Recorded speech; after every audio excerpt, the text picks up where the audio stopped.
holding your body very still while observing whatever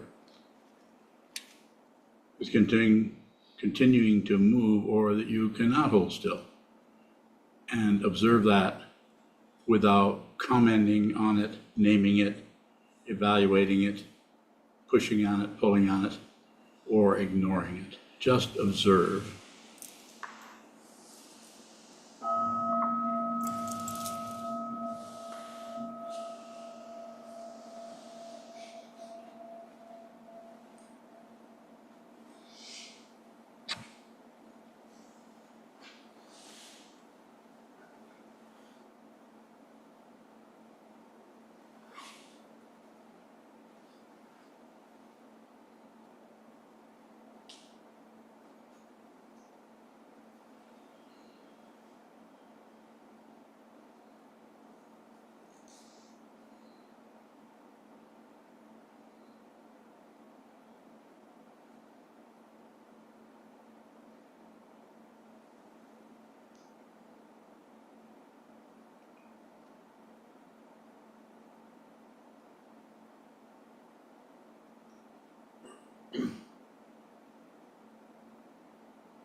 Whatever you see or experience moving in your mind stream, in your consciousness, don't meddle with it at all. Just receive that, just observe that. Keep it very simple. Just observe.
Those of you in the Zendo, please come and sit in front of the altar, if you would, please.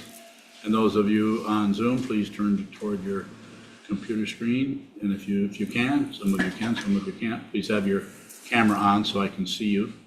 And if you have reasons why you can't do that, I certainly understand. Just do the best you can. Just happy to have you here. If all I see is your name.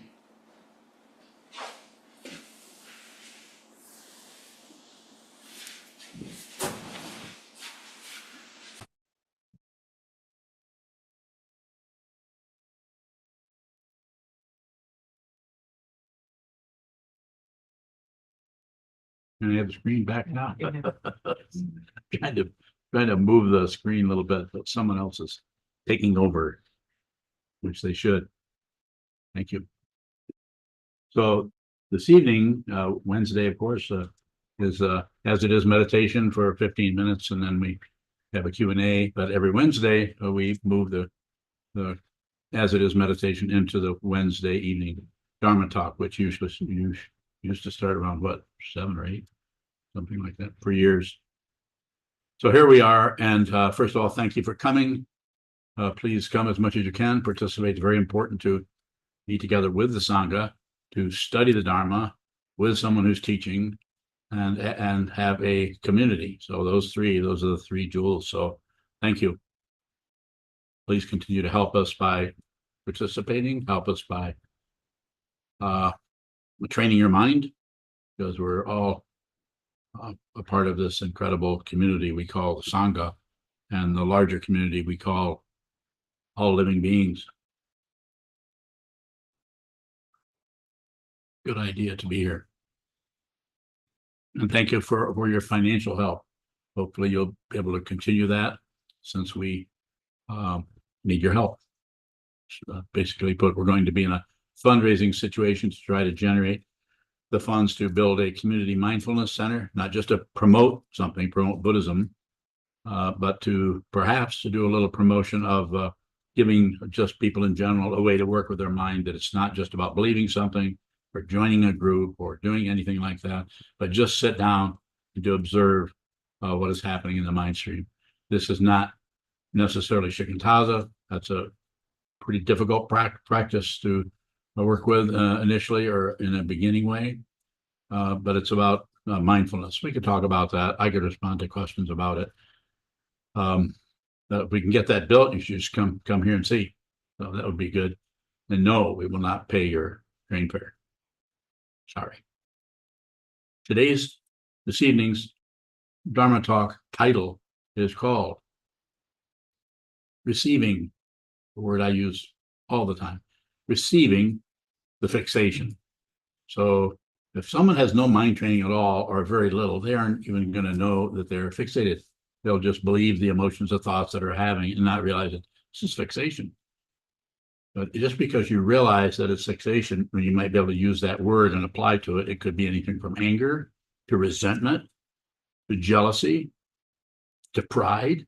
And we can go on with several other areas that will take the part of the mind that is ego bound and thinks there is somebody that is in danger, is someone that can get ahead, is someone that's been mistreated, or is someone that has been abused. Any of that, anytime anything has happened, we have a reaction to it. And it's not about not reacting. I'll say that again. It's not about not reacting. It's not about not feeling a certain way. It's about being what? Aware of it. If you're aware of it, it'll take care of itself. You do not have to become enlightened. You can't. If you think you can, well, you're wrong. You can't. There isn't anyone. If you become enlightened, then ego has become enlightened. Wow. You might be able to fool people for a while.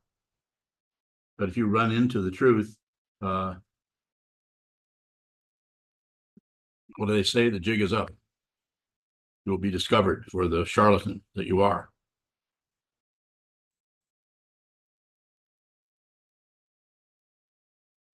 Observe the fixation.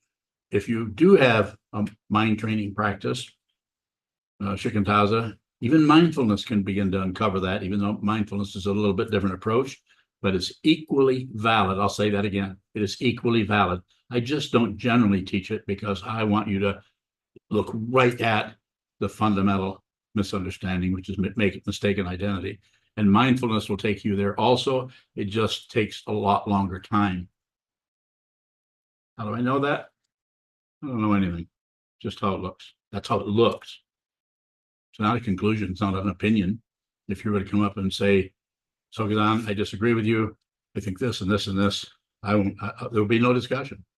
I'll just lose because I have no evidence. So there's no way I can defend it or say, well, you need to look at it this way or that way, or the reason I come to this conclusion. I don't have any conclusions. I am bereft of conclusions. I don't have any. You may think I'm having conclusions. If you think I am, which I've been saying for many years, or about the last 15 years, come and get me. You think I'm hanging on to something somewhere? Come and poke at me in that area and see what I do with it. I don't teach anything like Kobun taught, but I would not be here without him. I don't teach anything at all like Trungpa Rinpoche said. I'm not like Trungpa Rinpoche taught. I'm not a Vajra master. I'm not Tibetan. I am a Shambhalian.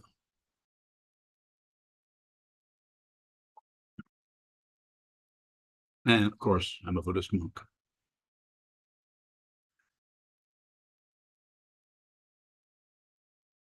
So how do you do that? How do you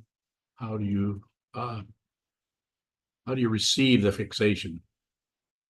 The way you receive that is when you get, let's use the one that everyone is familiar with. Well, maybe there are a few people there that just never get angry.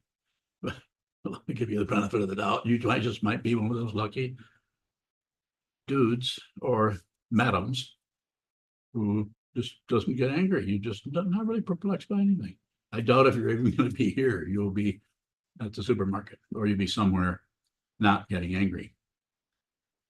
But when you get angry, if you have a strong awareness practice, the awareness practice itself, sitting facing a wall, may show up some interesting things. It may show up some boring things.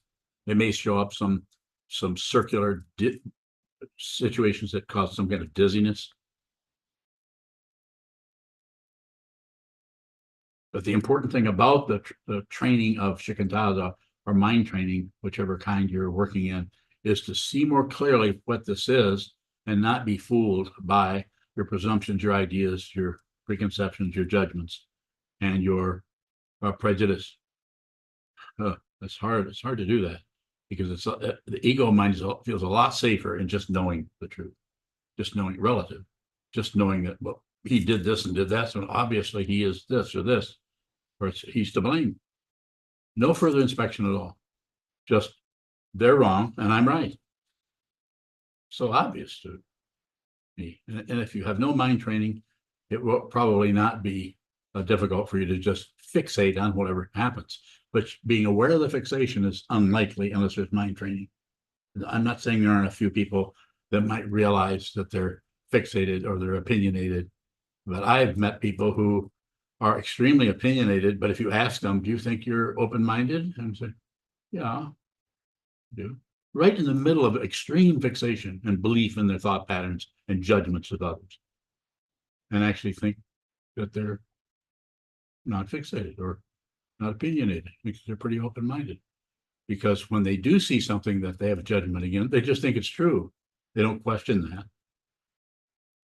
Very interesting area.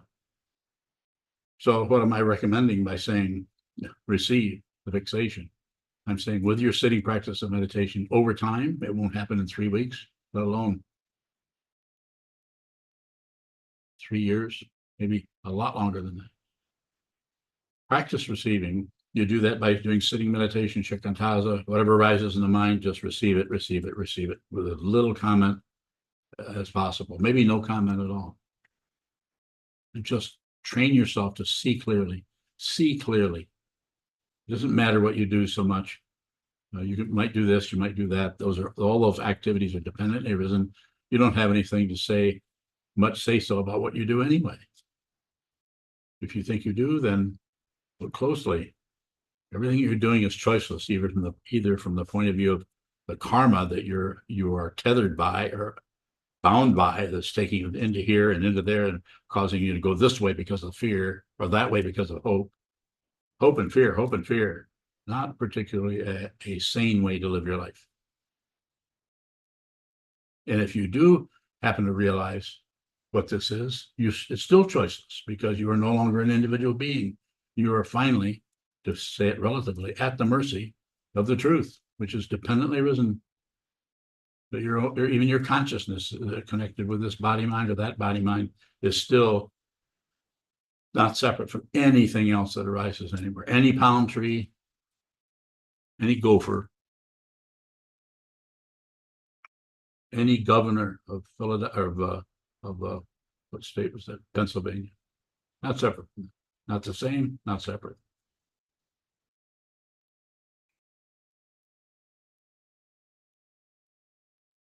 So by practicing Shikataza, we become more and more able to just be responsible for our emotions and our feelings and our reactions and our finger pointing and our judgment this way or this way.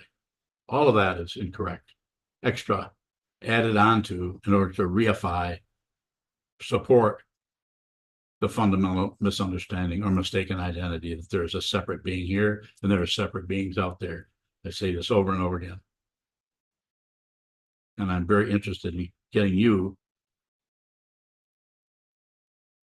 if you're listening, as apparently you are, is to see this yourself. You don't have to believe in anything. You don't have to believe in Buddhism. Don't believe, don't disbelieve, don't ignore. And the process, of course, as I've said hundreds of times, is seeing how we can't help but lock down on certain things. Fixation. Receive. You could say be aware, but you could also say when you see the fixation, the simple one would be anger. When you see that you're angry, do not improve. Please. I beg you. And I don't beg for much. I have a horrible temper and I still have it. And if you want a taste of it, get close to me and you'll get some of it. What do I mean by that? I might say I'm a mean person and I have the right to be mean because I'm a monk. I'm a Zen monk, so I get to act however I want to. No. It's a different kind of freedom. What I'm trying to do is say, just make friends with yourself. If you make friends with yourself, you may get angry, you may not, but you will not be out of control. Why? There's no one to be out of control. If you think you're out of control, this is a very voice of ego. So you get control of yourself. What will people think? What will you think if you lose your temper? What I'm referring to here cannot be done, as far as I know, without strong, very strong awareness practice so that you see what this is. If you see what it is, you'll stop meddling with everything, with everything, and you'll stop also giving advice to anyone. You may say to someone, looks like what you're doing here is not working so well. You might want to try something else. I'm not saying that, especially if it's someone who's close to you as a friend, but you'll be respectful of their confusion. You wouldn't just assume that, well, I know if I were them, I would be cleaning up my act. You don't know what it's like to be that other person. You don't know what it's like to be born in the ghetto. You don't know what it's like to be born at the top of the heap in a high rise where you're constantly showered with insanity. We don't know. We don't know what that's about. Just like all the crazy stuff on the news, all the intense finger pointing and blaming all over the place. Blaming. Not very much actually fundamentally helping people. This is when I talk about this community mindfulness center. I'm not doing much. I'm just saying we might need a place where you can sit down. You don't have to swear allegiance to this guy, but just where you could just sit down for a moment, for 20 minutes, maybe once a day, and just sit there, not bothered by anybody, not even necessarily listening to a Dharma talk, but just maybe having someone who's had a lot of experience meditating, being able to tell you a little bit how you can work with your mind in a skillful way that over time, well, probably a lot of time, would help you stop fighting with yourself. It's very hard. All of you who live in the monastery are monks or have been coming in here a long time know how hard this is. This is a tall drink of water. It's really difficult to do this. I didn't start teaching doing what I'm doing here until well over 3 decades, but I'm quite stubborn. And my teachers helped me be even more stubborn. So I'm encouraging you. Receive the fixation, see what area, maybe jealousy. You may not get angry very much, but the anger may come out through some kind of a resentment of what other people are doing or having, or what they get to do and you don't. And why don't you get that, or deserve that? You deserve that too. Those kind of little conversations in the back of the mind stream. Please don't fix those. Those are the Buddha. Those are the words of the Buddha, not the content, but that's what the Buddha looked at. He looked at the confusion. He looked at the insanity of his own mind and the minds of those around him, and he saw the truth. And he expressed the truth. And that truth shows up in wisdom traditions everywhere. American Indians, the Sikhs, the Advaita Vedanta, Brahmanism, and other areas that I don't know what they are, but the wisdom is there. It just happened to show up 2,500 years ago in the Buddha when he sat down and looked for the truth. And he saw it. And he shared it with others. And they shared it with others. And here we are down through the centuries. That teaching is everything is dependently risen. Nothing comes from its own side as an individual being or self or consciousness, even though there are separated bodies. Everything is in a state of distress or suffering all the time. My words, not his. And that is caused by wanting something else. And the goal is, of course, cessation, but it's not necessarily the cessation of suffering. It's the cessation of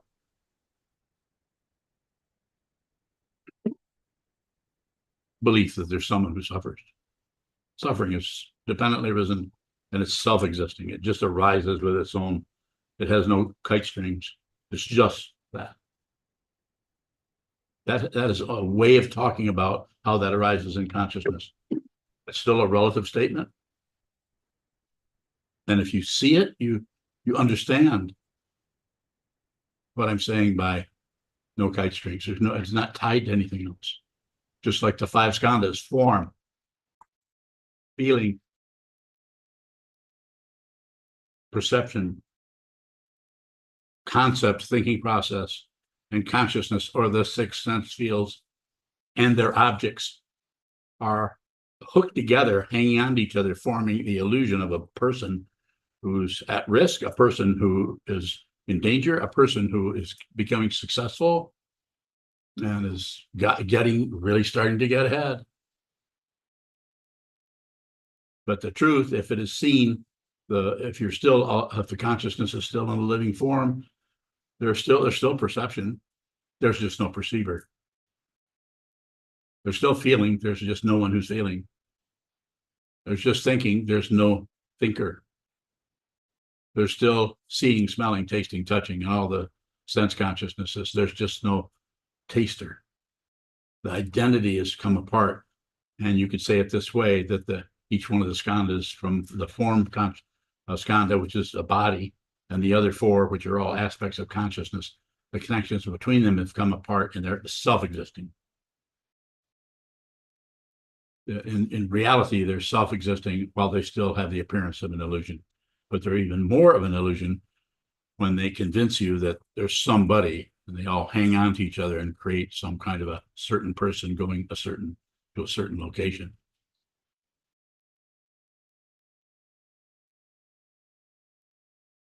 You can do this. If you're listening to me, you're probably ready to do this. And I would say it's difficult. And I would say no matter what occurs as far as an outcome, as long as you're doing, I can give you a test right now to see if you're doing this correctly. Are you sitting still? Yes. Are your eyes open? Yes. Are you endeavoring to see whatever is happening in your mind stream without necessarily adding or subtracting or dividing? I'm not saying that you accomplish it. I'm saying, are you endeavoring to do that? Is the intention to keep it simple and just receive? And if you say yes to that, I don't care if you're angry the whole time. I don't care if you're falling asleep. I don't care if you're falling into the wall and banging your head.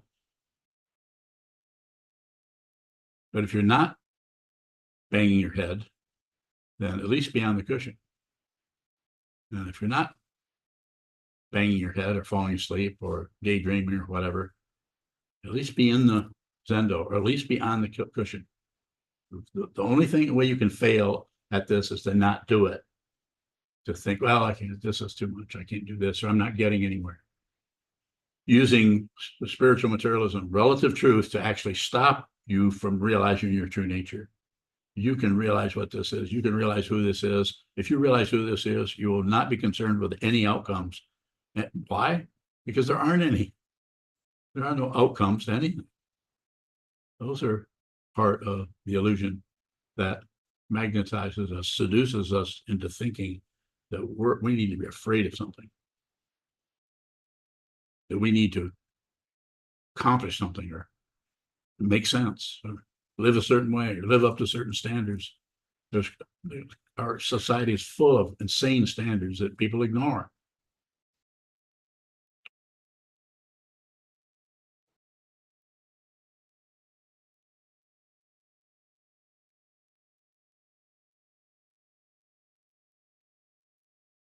Have I yelled enough, or should I yell some more? You don't hesitate. Come this way. If you see something that you think is amiss over here, it probably is. But we should talk about it. And I would like to hear what you have to say about it. Sound challenging?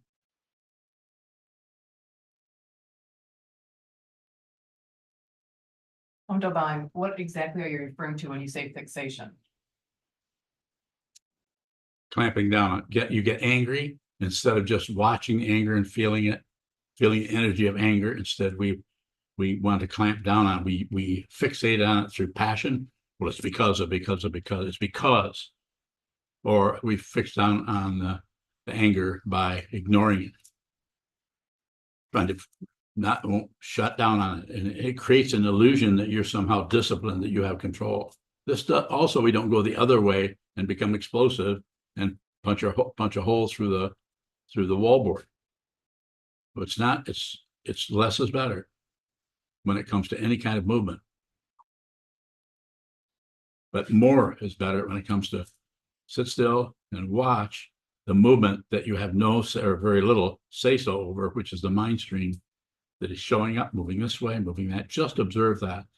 And that way you personally get an idea of what this whole chemistry setup is for you in your karma and your particular life. You know to what degree you're affected by passion or aggression or ignorance or envy or jealousy. You know how much of that is running your life.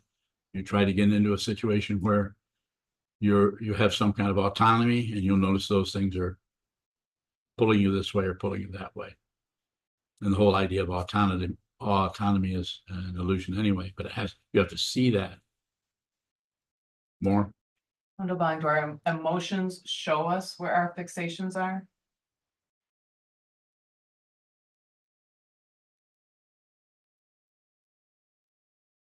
Is that what you want to know? I'm looking at what exactly is a fixation and how to see. What I want to know is, how do we see our fixation? So my example is to use my hand. So it's like, this is a fixation. So lock down on it, fixated on anger, fixated on an opinion, fixated on prejudice.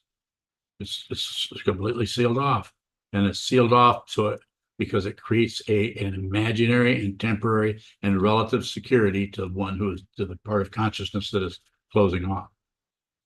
There's really nothing there but air. There isn't anything there. There's nothing to fixate on. It's the idea of that. It's the judgment or the opinion or the concept of stopping that. And then that creates the illusion of someone who has some control over that.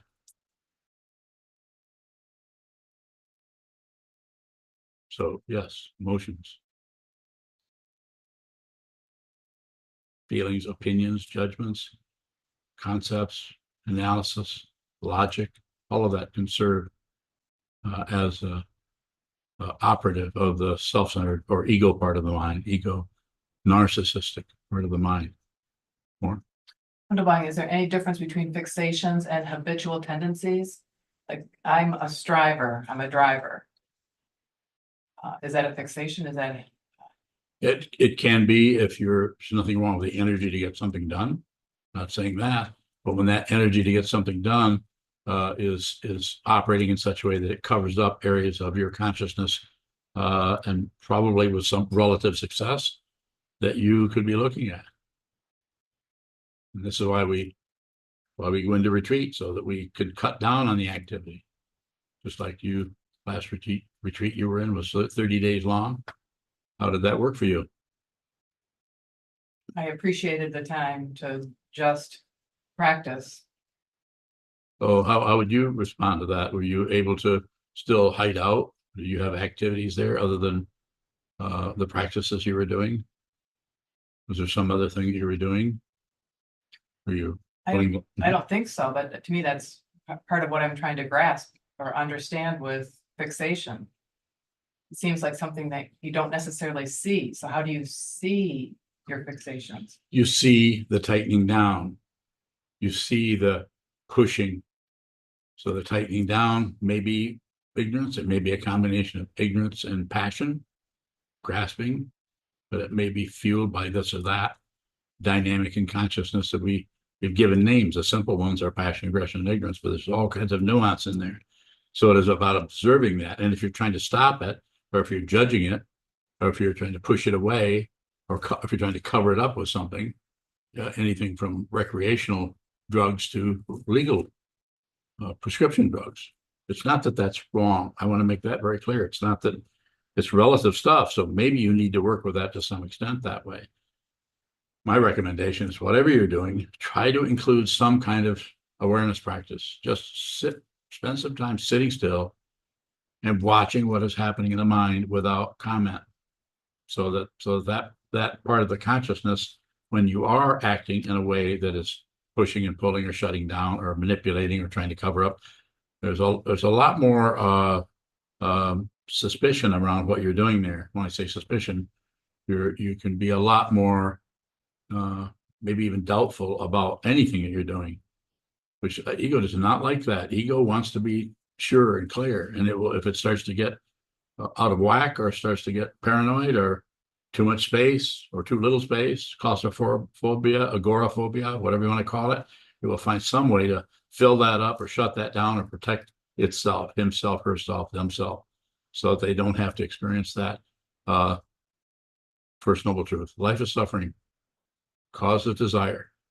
And what we generally do with that is try to stop it, control it, manipulate it through passion, aggression, ignorance, that are the operative words in the activity of that part of the consciousness called the klesha mind, or the ego, or the narcissistic part of consciousness that thinks that I am somebody, as a body, feel my body. But it's possible to feel this and move your hands and put on your clothes and take a shower and eat food and not be identified as a singularity called me. This doesn't mean you wouldn't respond to your name. It doesn't mean that you wouldn't say in a conversation, you wouldn't say, use the personal pronoun, well, getting pretty late, I think I better go to the store. You would still use that, but there would be nothing in there particularly that would be reinforcing a sense of someone separate from everything else.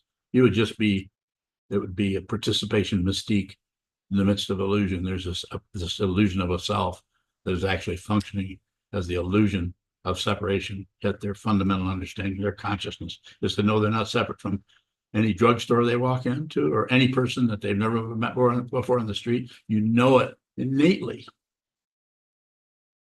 You know it deeply. This doesn't mean that when somebody walks by you and you feel they're suffering, you turn around and start giving them your money.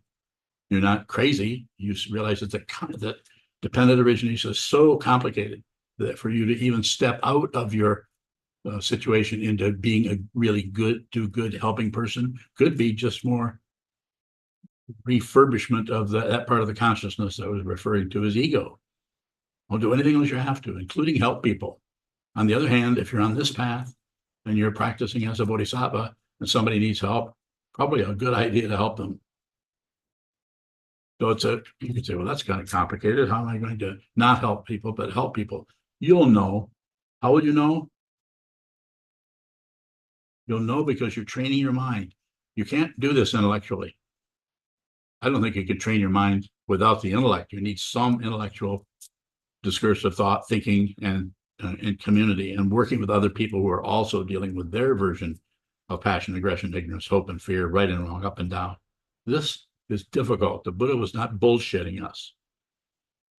2,500 years ago, he said, life is suffering. He didn't make a lot of friends saying that. But people would say, wow, it's a nihilistic religion. We're not even going to look any further into that. More? Further questions in here? Those are good.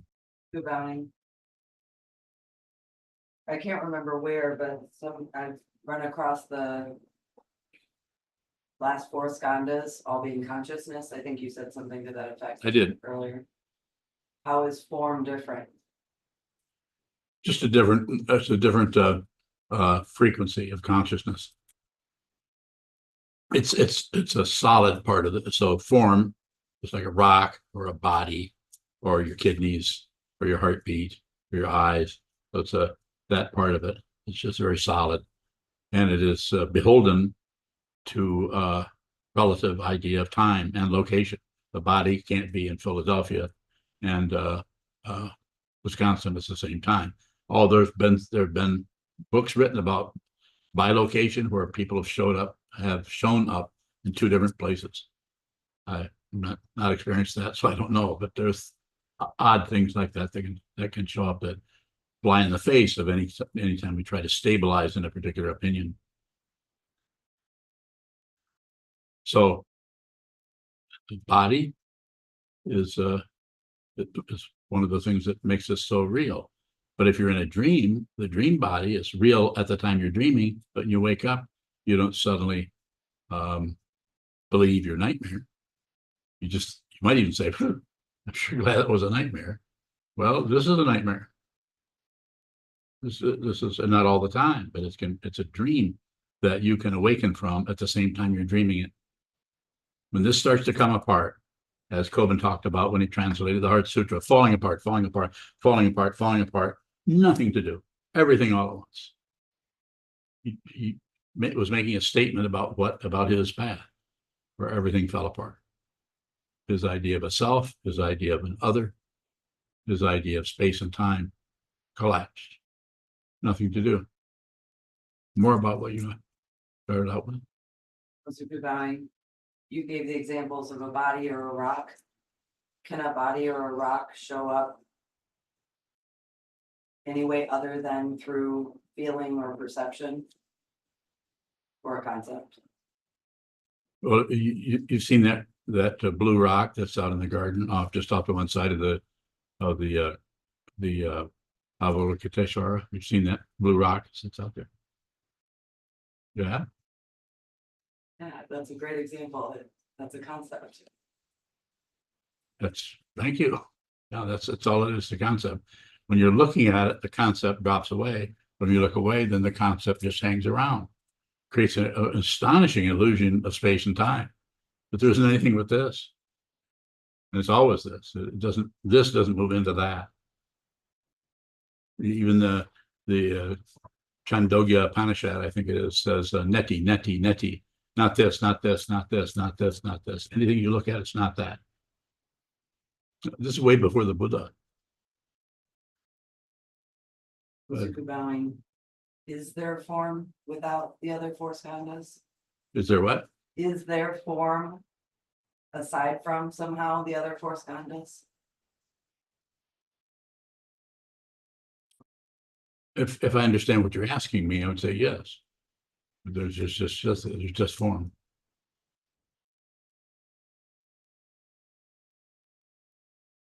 Well, nah. just left the form. Is this the form or is this consciousness?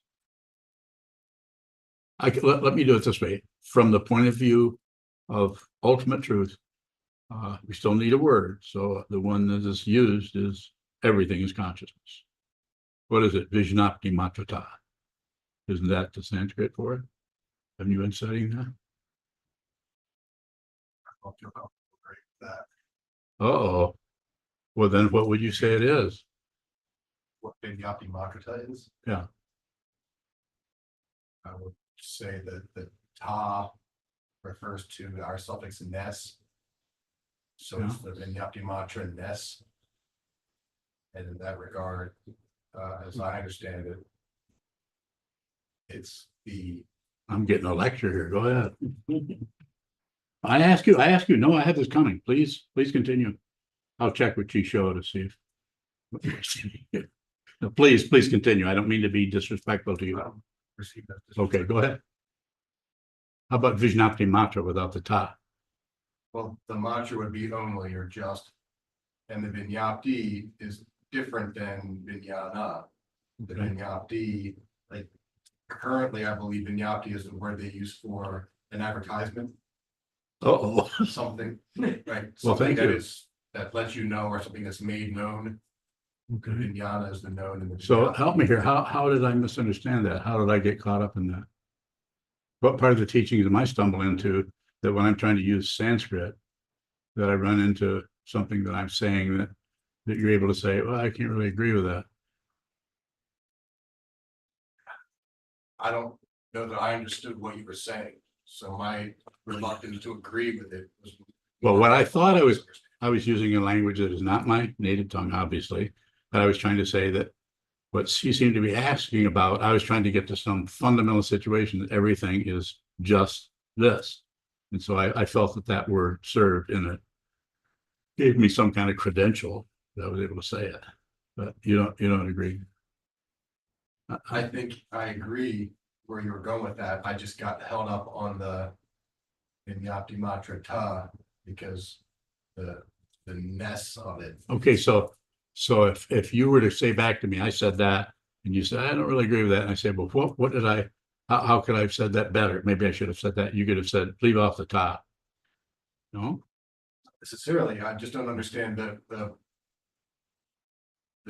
Are you saying you're not enlightened? Absolutely not. But I think in the past, when we've talked about this, it relates to your teaching about illusion and delusion. Like you said that if you don't realize that it's an illusion, you're deluded. But once you do see it, it's still an illusion. The illusion doesn't go away. You're just no longer deluded by it.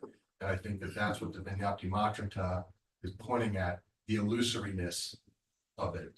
To be able to see the illusoriness of it and not be deluded by And it. so you're saying that the way I was responding to her, that you didn't agree with that, the way I was responding to her question, or did I?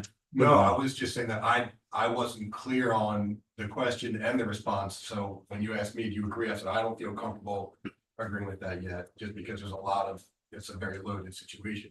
I'm not saying I disagree. I'm just saying I wasn't comfortable yet agreeing. Whoa. Thank you. Been doing a little bit of studying there, more than I have. So thank you so much. Seriously, thank you. So, do you have anything else you want to ask him about? Or me, I mean, all silliness aside, anything else? My intention was basically to say everything is consciousness. I just thought if I used a fancy word like that, I could stop you from asking questions.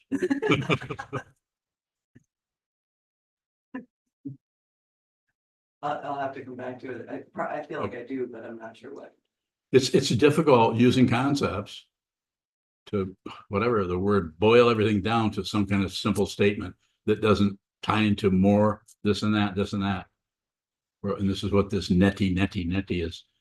Just a fundamental negation of everything was talking about 5,000-6,000 years ago. Moses Bowing, you gave an example of a rock. You said it's there when you look at it and then you look away and it's a concept. When you say it's there when you look at it, is that different from perception? You're just perceiving the rock.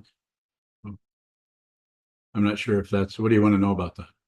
Assuming I can even help you with it. So where's form in that? Where are forms? So why is form a separate skanda, I guess, because you're seeing something in that instance, you're perceiving it. So the way it's worked with is we have the sense of a body. And we're talking about a human form. We have a sense of body, this is the form. And then we have feelings that are not exactly forms, but they have a structure to them as formal. In that if you get stuck with a needle, that the pain has a kind of form to it. It hurts, and it contrasts with, but when it didn't hurt. So there's some kind of a structural feeling to it of existence, non-existence. So that's happening. Yet the body is always here, other than when we go to sleep. But yet we don't particularly come to a conclusion about that. That I just disappeared for 8 hours. Instead, we say we were asleep, but really we're not here. The consciousness had all settled down, and even the body awareness was not there particularly, unless we start to dream, and then we have the dream body. So coming back to what it seems like you're asking about, those are all the formal structure. The only one that has any kind of continuity that's a little bit dependable is just this physical body. But feeling, perception, concept, consciousness are, if you go into the consciousness, the eye is an organ, which is part of the form. The ear is a part of is a receiver of that part of consciousness, but the ear is part of the structure of the body. The body is a series of nerve endings showing up as seeing, smelling, tasting, touching, feeling, and so on. So pretty complicated from the point of view of trying to deconstruct or unravel that so you can get to some kind of ultimate understanding of it. That's where you break it down into the 5 skandhas or the 5 heaps, so you can start conceptually to get a little bit of an idea of how this construct all gets together and hangs on to those different parts of the consciousness in such a way that gives us the illusion that along with this body that we are a separate being walking across the room. Even in the Zen tradition, there's quite often teachings where they talk about the contradictory, or sometimes contradictory teachings show up. Chiazan's talked quite a bit about that in his basic Buddhist teachings talks. Koan practice is about setting something up and then pulling the rug out from under you. So you realize that you really can't figure anything out, that logic and reason and all that just don't work on the spiritual path, at least on the spiritual path as it is taught and understood through not only Buddha Dharma, through Zen practice. So 5 skandhas are just a conceptual way of getting closer and closer to the way that illusion is constructed. Just like the 12 links on the chain of existence is also a very strong operative link on this happens and that occurs, then that occurs and this happens, and that happens and then that occurs, and it's linked up in such a way that it creates a matrix of an illusion we call other or someone else or something else, whether that's something else is someone across the room, or that something else is a thought that just arose in your mind. That's why the place to practice the Bodhisattva vows in your own mind. Don't kill your thoughts. Do nothing with them. Receive everything. Everything has a right to be there. Every thought, every emotion. It's dependently risen. But the thinking mind, the ego mind, wants to stop some things and support other things and have disagreements with everything. Those are good on slightly separate topic, but earlier you were describing fixation as just kind of a clenching. Yes. You made the hand gesture. Can fixation show up without thoughts or without a thought process? Is it always accompanied by thoughts? Not necessarily. Usually there's some kind of a structure around it, but thinking protects us from looking at it. But if you begin to look at this, you're eventually just going to see a clenched fist, and then the clenched fist disappears, because that's just a teaching tool. And just the tightness remains probably right here. Could be here. Might not even be in the body. It might be the tightening might be everywhere. Might not even be able to come up with a thought about it. And it can be terrible. It can be terrible. It can terrorize you. And so this is why it's so important as a meditator to train your mind to see whatever rises without grasping, without rejecting, without shutting down, without doing anything with it other than receive, receive, receive. So when you do, if your karma brings you into that kind of dark night of the soul, then you can work with it. When I say work with it, you can receive it instead of finding somebody that'll give you a bunch of drugs to put on top of it. So you can go through that, March 16th, May 24th, when you're going through a Saturn return. And I don't believe in astrology. I'm just saying, but you're going through a particular dynamic that in your karma, which you're going to go through in this lifetime or another lifetime. Well, there have been books written about people who were just fine for the first 38 years of their life, and so all of a sudden they went through a 3-year period of absolute horror. They couldn't write, they couldn't walk, they couldn't eat, and they were miserable. And the only thing they had maybe was a psychiatrist. Hopefully it was a Jungian psychiatrist. You see what I'm saying? I'm being a little silly about it, but I'm just saying we don't know what's going to happen next. Causes and conditions, karma is unending because it has not begun. It's unending. So this is why my recommendation to you would be to, insofar as you can, insofar as you have, you're free and well favored, you're free to come to a meeting like this, and you're well favored enough to actually not be blocked by your hope and fear, your opinions, your judgments, your beliefs, your prejudice, or whatever, but actually consider it. Think, what is he saying? He's saying, look at your mind. That's all I'm saying. I'm not saying follow me, look at Buddhism. I'm asking for your help, but it's up to you. If you can show up here every day for the next however many years are left here. And when I'm gone, somebody else will do this. And never get off a dime.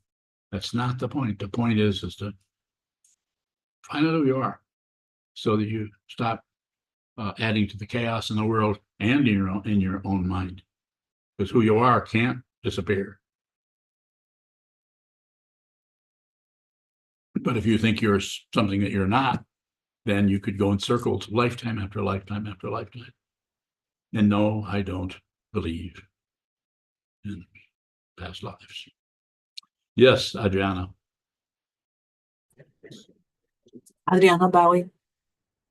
A while back, Sokuzan, you instructed us to offer everything to the mandala. And I'm wondering if you can explain what the mandala is and how it can receive the fixation. Thank you. I don't remember saying that. Did I say that? Remember saying? Anyone remember me saying offer everything to the mandala? I mean, I may have, but I would say offer everything to the teacher. And that doesn't mean you ever even have to talk to me. Or if I'm not your teacher, if you have a teacher, it might be a teacher who's passed away. It might be the Buddha. Offer everything to the Buddha.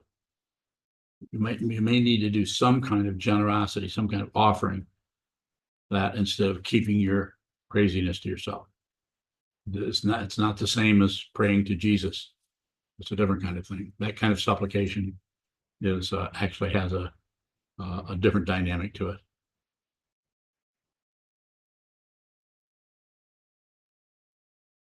The offering that we're talking about here is there's no one offering. Nothing is being offered. There's no gift. There's no giver. There's no receiver. All of that is empty. But you have to practice it or you won't see that. That's not a concept you come up with ahead of time necessarily. And, Adriana, another thing is everyone will work with that differently. Some people will listen to that and say, that's nuts. I'm not going to do that. And they're not misunderstanding necessarily. And another person, that might be a really good way to work with their negativity or their difficulties that are rising daily, weekly, monthly, whatever. There's a practice, tantric practice. I think it's the third one in the four practices that are called Nundro. They're preparations for sadhana practice in the Kagyu lineage and the Nyingma, and a different form of that in the other traditions, where you actually offer the third one is the mandala practice. You offer 108,000 offerings to the mandala, and you do that by picking up rice out of a basket. You hold it above this mandala plate, and you actually create the world on there with a different symbol of a minister and a various animals and so on, and aspects of a kind of a kingdom, like it would be in medieval times, because that's when this is created. And then after you get it all created, then you brush it back into the basket, you offer it, and at the same time you're chanting a mantra. It's basically a secret practice, so I'm not telling you what it was, but I have no problem telling you about it. It's written everywhere. All kinds of things are written about it. And I'm not encouraging you to do that, but I'm just saying that it's been around a long time, taking everything that you have and just offering it. It's a creation completion practice, and it shows up in all the tantric lineages of Tibetan Buddhism in some form or another. Bowing. How do we offer things to you, Sokuzan? Wow.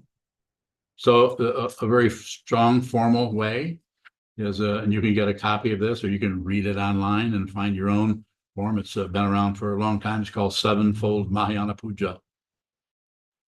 There's a form that a way that I have to present that, but also you can just go on and find it yourself. It's a classical way of offering, having you have an altar, and you light a candle, offer light, offer incense, offer flowers, and some offerings you offer bowls of water, just some kind of gesture of giving, tea offering, and so on. Various things like that. Prostrations is another one. You can find that out if that supports you. I don't promote it. I don't say do that. The only thing I really say and emphasize is, I don't have to translate this into Sanskrit. I can say it in English. Get your butt in front of the wall. Look at what this is. Get to know yourself. Don't get your identity from me, from your partner, from your society, from your mom, your dad. Get it from no one. Get it right from your consciousness. You look at the wall, and over time, you will eventually see the identity that is operating out of hope and fear. It's not comfortable to look at, but you can do it.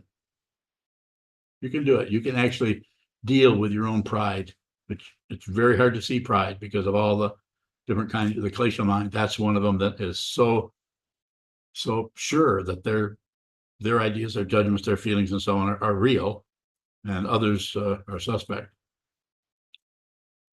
That being said, anger is a little bit harder or easier to see, which may come out of that anger, out of jealousy, or anger out of pride. It's a more obvious display of that more hidden form of egotism or self-centeredness, which we call pride. Everybody has that, and some people are more shiny than others, more puffed up. So I have a tremendous amount of pride. I had so much pride I could not receive my teacher, especially Kobanchino Roshi.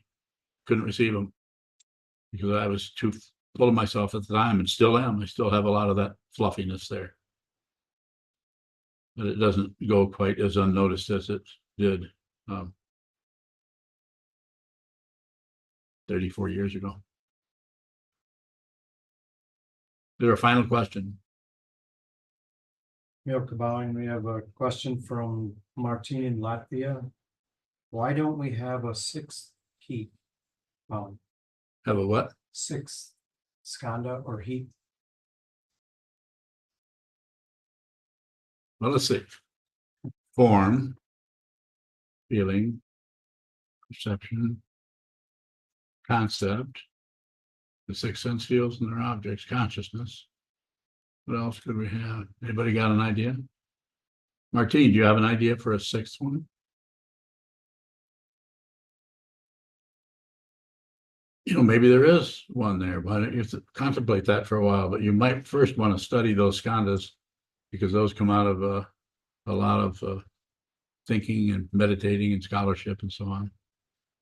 I wouldn't disagree. Maybe there is one. Maybe there's an aspect, a construct or a heap or a skanda that would work. I don't know.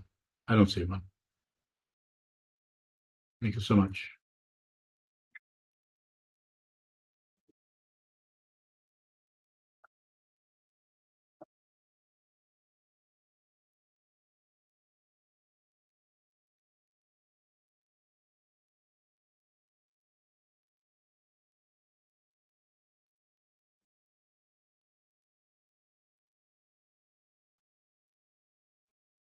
May the parents penetrate to all places, so that we and every sentient being together can realize the Buddha's way. Jiho san shi fu shi son fu sa ro go sa mo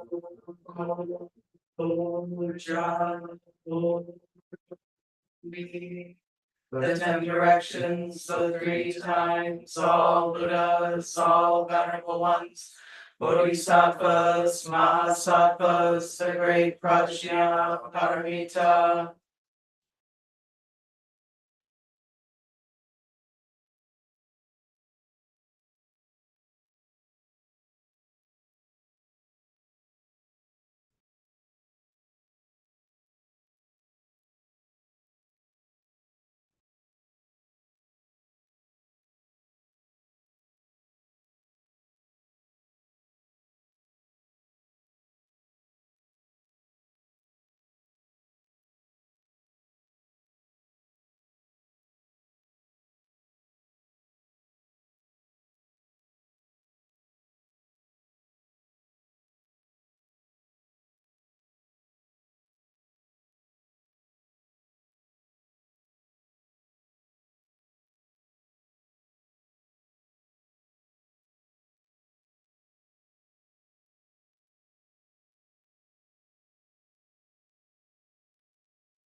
We will continue sitting until you think through it.